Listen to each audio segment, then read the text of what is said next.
السلام علیکم ورحمۃ اللہ۔ سوال یہ پوچھا گیا ہے کہ روزے کی حالت میں شیو بنوانا، داڑھی بنوانا، داڑھی منڈوانا، جو بھی آپ سمجھ لیں، یہ کیسا ہے؟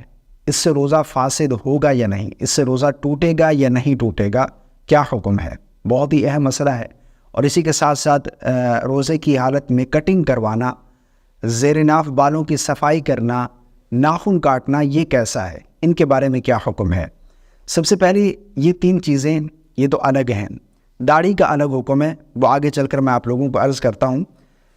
روزے کی حالت میں کٹنگ کروانا بالوں کی، زیر ناف بالوں کی صفائی کرنا، ناخن تراشنا، یہ بالکل جائز ہے۔ اس سے روزے میں کوئی فرق نہیں پڑتا۔ بعض لوگ یہ سمجھتے ہیں کہ پورے جسم کا روزہ ہوتا ہے تو لہٰذا ناخنوں کا بھی روزہ ہے، بالوں کا بھی روزہ ہے، اگر بال کٹوائیں گے تو روزہ ٹوٹ جائے گا۔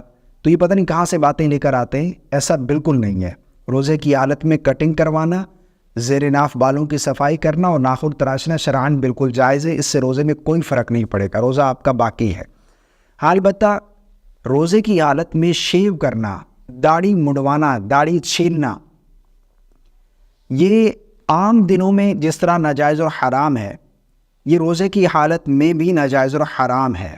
یاد رکھیے گا، ایک مٹھی سے کم کرنا داڑھی، ایک مشت سے کم کرنا داڑھی، یہ ناجائز اور حرام ہے، ٹھیک ہے نا؟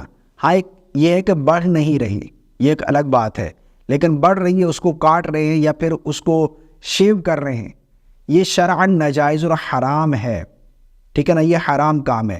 روزے کی حالت میں ناجائز اور حرام کام کرنے سے ہمیں بچنا چاہیے، ٹھیک ہے نا؟ باقی اگر کوئی شخص شیو بناتا ہے، اس کا روزہ فاسد نہیں ہوگا، روزہ نہیں ٹوٹے گا، البتہ یہ ناجائز اور حرام کام ہے۔ روزے دار کو چاہیے کہ ہر اس ناجائز اور حرام کام سے بچنا چاہیے اسے۔ مجھے امید ہے آپ کو میری بات سمجھ آ گئی ہوگی۔ اللہ تعالی ہم سب کو سمجھ کی توفیق عطا فرمائے۔